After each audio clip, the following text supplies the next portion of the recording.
Puisque je le rappelle, il y a 25 heures, en gros 1 jour et 1 heure, à peu près vers 8 heures du matin, dans le hall 3 de la gare de Lyon à Paris, un homme muni d'un couteau et manifestement d'un marteau s'en est pris aux passants qui l'entouraient. Il a blessé 3 personnes, 2 légèrement et 1 grièvement, puisque contrairement à ce qu'on a pu entendre à plusieurs reprises, on a eu des sons de cloche assez différents, le pronostic vital de la 3e victime semble toujours engagé à l'heure que je vous parle. Quel est le profil de cet homme qui s'est livré à cette attaque? On en parle avec notre invité Éric Henry. Bonjour à vous.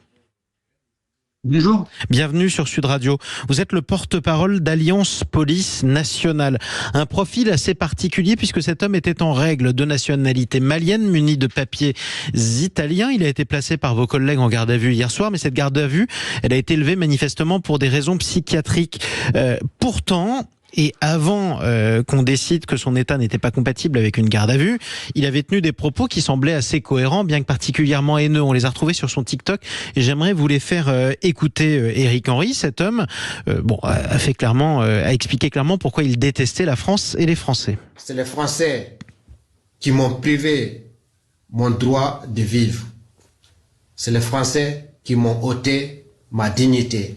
C'est les Français qui ont volé mais bien, c'est les Français qui ont pillé de A à Z tout mon pays, tout mon continent. C'est les Français qui ont pris en otage mes grands-parents pour l'esclavage. C'est les Français qui ont forcé mes grands-parents à faire les travaux forcés pour pouvoir régler leurs comptes, leur économie.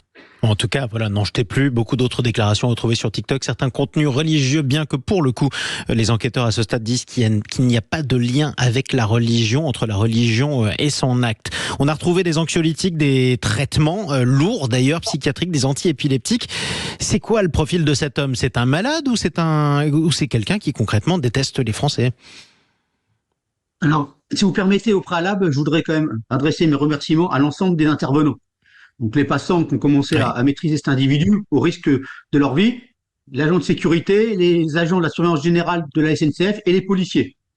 Parce que sans cela, je crains qu'un périple meurtrier, c'est-à-dire d'autres victimes, subissent l'attaque de cet individu. Alors effectivement, on peut s'interroger, mais au moment où je vous parle, c'est la 2e division de police judiciaire qui est saisie, mais le parquet national antiterroriste est en observation, c'est-à-dire qu'il suit attentivement cette enquête et est prêt à se saisir, ou en tout cas le parquet pourra se saisir, le parquet national antiterroriste pourra se saisir le cas échéant. Donc la suite de l'enquête est effectivement primordiale. Alors on a affaire à un Malien âgé de 32 ans, vous l'avez dit, il a un titre de séjour italien depuis 2019, il est donc en France régulièrement.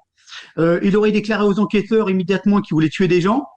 Effectivement, il a été trouvé en possession de médicaments laissant penser qu'il est atteint de troubles psychiatriques. Mais comme vous l'avez souligné, en même temps, il y a quand même des questions qui interpellent, notamment son compte TikTok avec 44 000 quand même c'est dingue. Personnes qui le suivent et 151 000 j'aime. Alors on peut quand même s'interroger sur le fait que personne ne les signalait a priori, puisque d'après les éléments en ma possession, il n'est pas fiché S, il n'est pas non plus inscrit au fichier de prévention de la radicalisation et du suivi à caractère terroriste.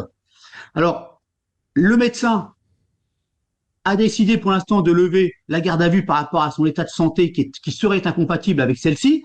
Ça, c'est une décision qui lui appartient et sur laquelle nous n'avons aucune prise. Alors, néanmoins, l'enquête continue, puisqu'il y a évidemment l'examen de la vidéoprotection, les auditions des victimes et notamment et puis celle à venir aussi, quand elle le pourra, dont le pronostic vital est engagé. Et d'ailleurs, je profite pour faire une parenthèse pour leur souhaiter à l'ensemble des victimes évidemment un prompt rétablissement, en ayant une pensée pour celles-ci et leurs proches. Il va y avoir donc des auditions des intervenants, la téléphonie, éventuellement les ordinateurs, le parcours de migration de cet individu, ses liens éventuels avec l'islam. Tout ce qui est évidemment lié à sa personnalité et notamment par rapport à la psychiatrie. Et cette enquête va être très longue parce que elle va, à mon avis, nécessiter de la coopération internationale, eu égard au fait que cet individu est est malien, pas d'origine, il est de nationalité malienne, il est passé par l'Italie. Alors, vous l'avez dit, vous avez posé la question que tout le monde se pose, c'est à ce stade, la piste terroriste, en tout cas, semblerait écartée par les enquêteurs, mais néanmoins, au regard de tous ces éléments, au regard des propos tenus en lien avec l'islam. Alors, ce n'est pas ceux qu'on a diffusés, mais il y en a eu d'autres, effectivement. Alors, non, mais il y a un rapport, en tout cas, avec. Moi, je sais ce que on a quand même a priori sur son compte. Il a parlé d'Allah.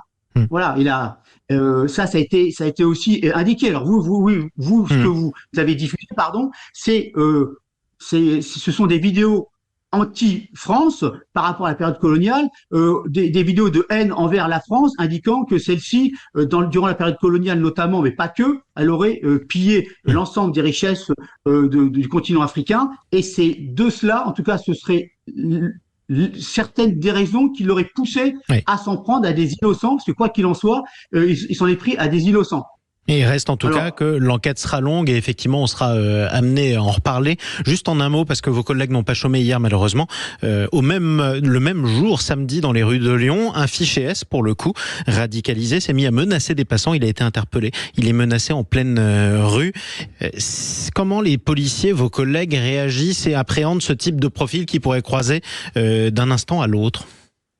Alors je voulais vous en parler, parce qu'en simultané, effectivement, mes collègues, et encore une fois, on peut les féliciter, parce que grâce à leur professionnalisme, on a sûrement évité un périple meurtrier, parce que cet individu qui a été interpellé, qui est lui fichier S radicalisé pour islam, a été pour islam radical pour le coup. Par islam radical, oui.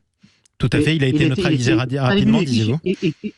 Cet individu fiché S pour islam radical, il a été interpellé rapidement par mes collègues, et là on aurait pu craindre évidemment également un périple meurtrier.